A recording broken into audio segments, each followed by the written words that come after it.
Hey guys, Aristotle here. Today I'm going to be walking you through my process to creating a multi-layer stencil for use with spray paint art.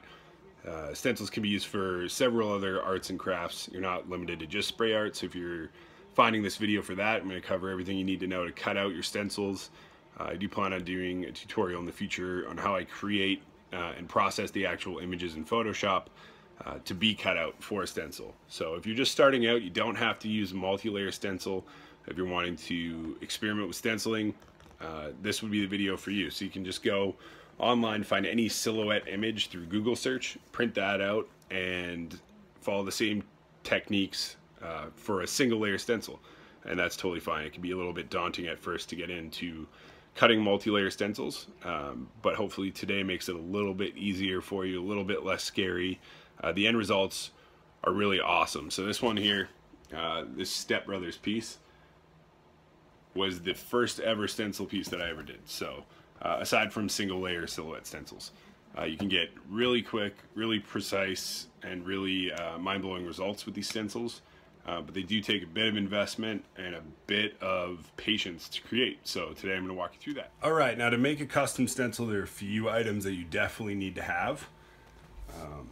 One is the image. So in my case, it's actually 3 layers of the same image. Some kind of painter's tape. I find this green stuff works best.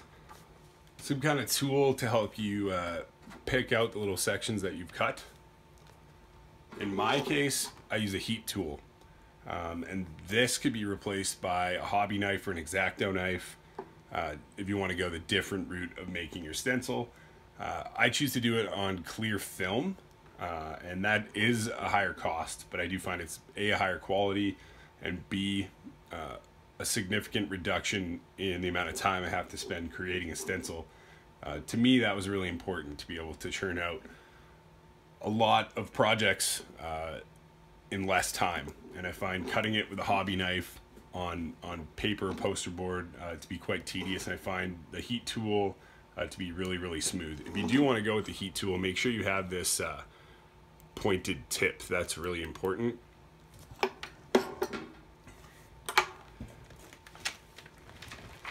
In addition to your image and all these tools, you're going to need your actual stencil material. So for me, it's this stencil film.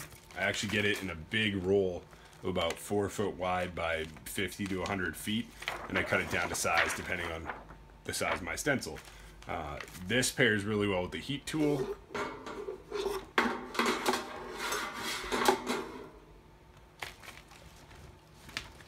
Alternatively, you can choose to cut out your stencil and print it onto this kind of cardstock poster board. If you're familiar with spray paint art, you're going to be in abundance of this stuff because it's primarily what we like to paint on with the shiny surface and whatnot. You can easily make stencils out of this as well. So you're not confined to doing it the way I do it, although I find this way to be the most cost efficient and easiest. Alright, so my heat tool has a temperature adjustment. I usually put it just into the high area here, or the red. I also have this baking tray, and that's just to be able to cut with this heat tool on top of a surface that's not going to melt or burn or get disfigured. So you don't want to wreck your table or anything at home. Make sure you have something metal. Make sure you keep this nice and safe. My dog is just out of camera, a little bit too close to this heat tool. So I'm going to make sure I take extra good care to not let this get away from me. When you're ready to go, you're going to take your first image, in my case just the outline. This can be my black layer. So I'm going to cut out all of the black here, and it's going to leave me basically with an open space there. So when I spray black into my stencil, this is the image that you're going to see.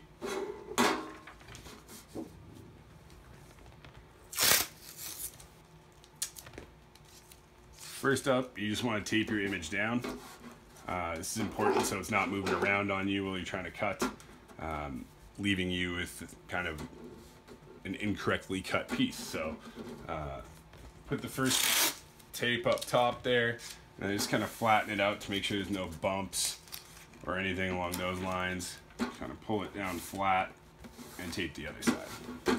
Once you're content with that, I grab my stencil film,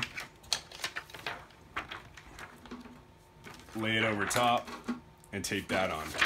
If you get the stuff in the rolls, you can see that it curves like this. I want to make sure that the curvature is facing down. That's going to make sure that I have a better chance of getting the stencil film perfectly flat.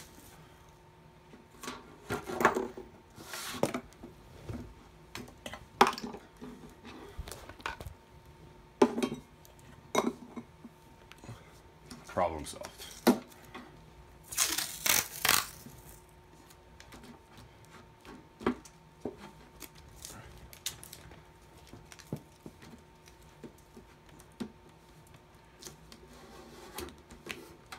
Alright, stencil film is on top of my image. I'm pretty much ready to cut out. So when I go in, I'm going to use this pointed tip. I really want to make sure that I keep it upright as I go along. As soon as you start to go like this, your line is going to get a lot wider, and that is going to give you pieces of this plastic that melts away without you wanting that to happen. So make sure when you're doing this, you keep everything pretty well upright. Then you just go in and start tracing out the outline. If you are going to cheat a little bit, it's okay to dip into the black space a little bit because you're not going to be using this at all. So if you do have to hold it at a bit of an angle, that's not a problem.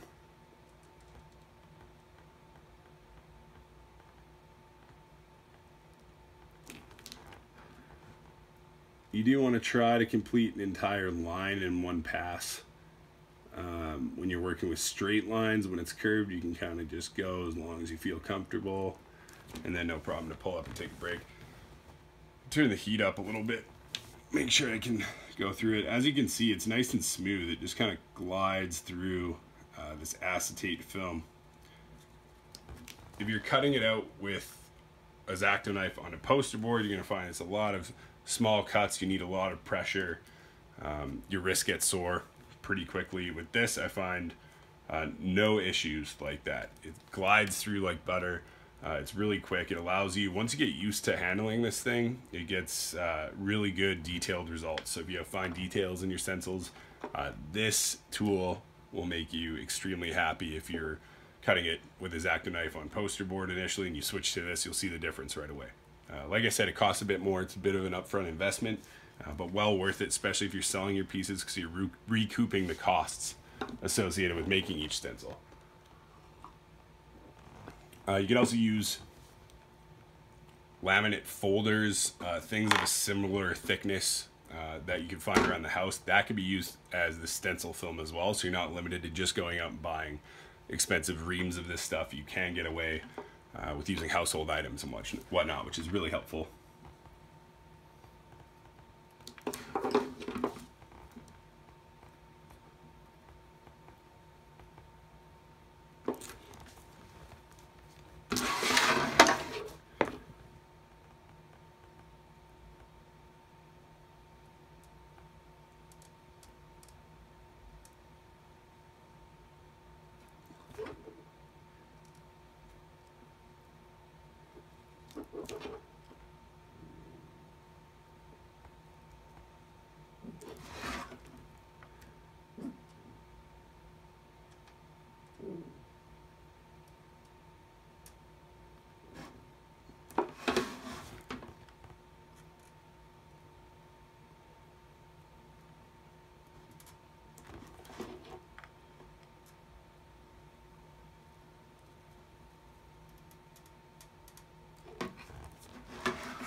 So once you've gone around, you're just going to grab your little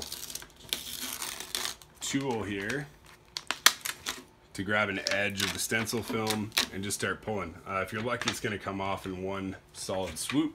If you're not as lucky, There's going to be sections where you didn't quite cut it good enough. You're just going to have to go in either with the hobby knife on the side or your heat tool and just kind of break the seal between the two pieces of film. So that is kind of our negative right there. We'll go ahead and pull this tape off our sheet.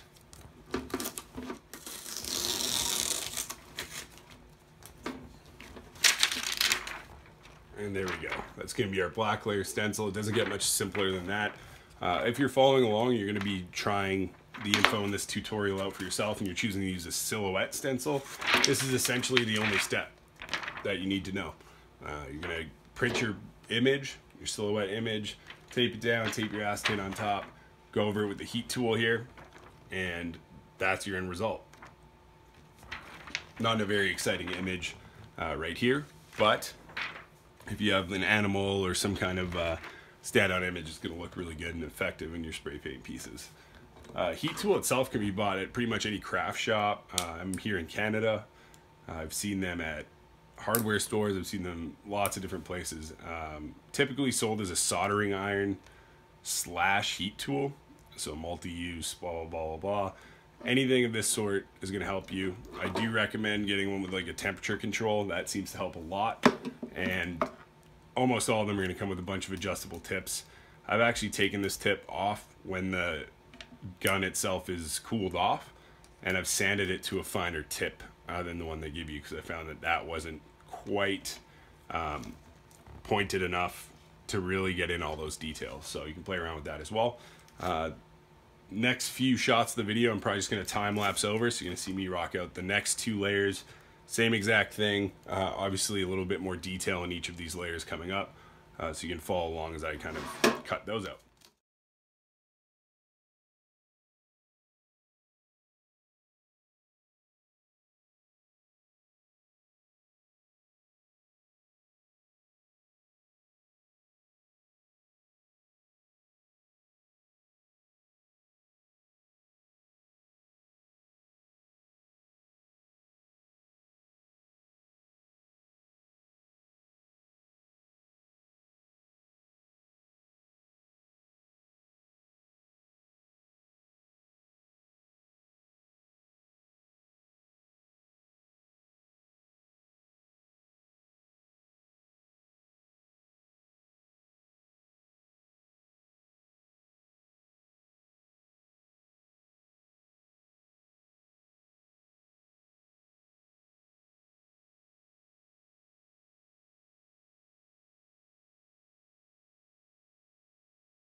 Although this image is black and the paper is actually my white layer, so what I do in my Photoshop process, as white doesn't show up on top of white paper, I just edit the white layer to appear black, so I have something very distinctive to cut out of.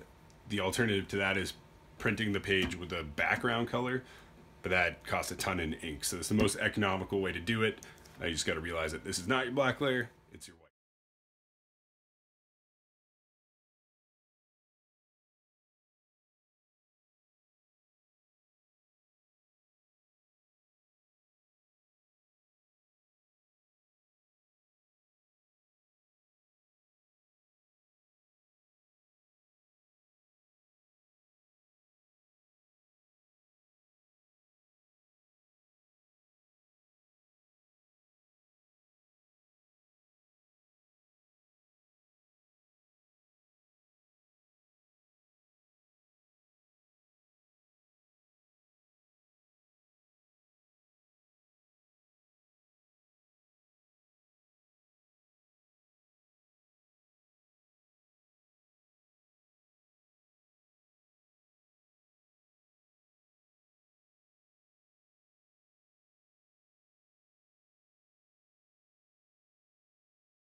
Alright guys, so there's a glimpse at my stencil making process. It can be as easy or simple as you want to make it. I'm an extremely lazy person, so by nature, if I try something I want to do, let's say stencil making with a X-Acto knife and a poster board, and I find it tedious and time consuming and difficult, my brain automatically tries to find a faster way. So I looked up various other ways to make stencils, came across the acetate film heat tool method, and for me that has been the best by far. A lot easier, a lot less time consuming. I can spend more time focusing on concepts for different pieces or actually painting, which is what I want to do. I do enjoy the process of cutting out these stencils, but it's more like coloring to me. It's not so much creating. You're just kind of tracing the lines and whatnot, but there's something therapeutic about that too. I'm not going to film the other 3 beetles being cut out on stencils, but I am going to film myself painting that project and upload that in the future here, probably the next week or so. So if you guys enjoyed the content, the tutorial on how I cut out my stencils, please like and subscribe. It really helps. I'm just trying to start out on this YouTube thing. I also do other spray paint tutorials, lots of stuff planned for the future, so stay tuned on that. If you guys want to see images of stuff I've done in my tutorials or other art pieces, hit me up on Instagram. It's the same handle, Aristotle, as well as on Etsy. If you're interested in buying anything, your support is greatly appreciated. So anything you can do helps in a big way. If you guys want to see future tutorials or you want other information about existing topics I've covered, please leave a comment below and I'll do my best to accommodate. Until then, happy painting and stencil making, and I'll see you guys next time.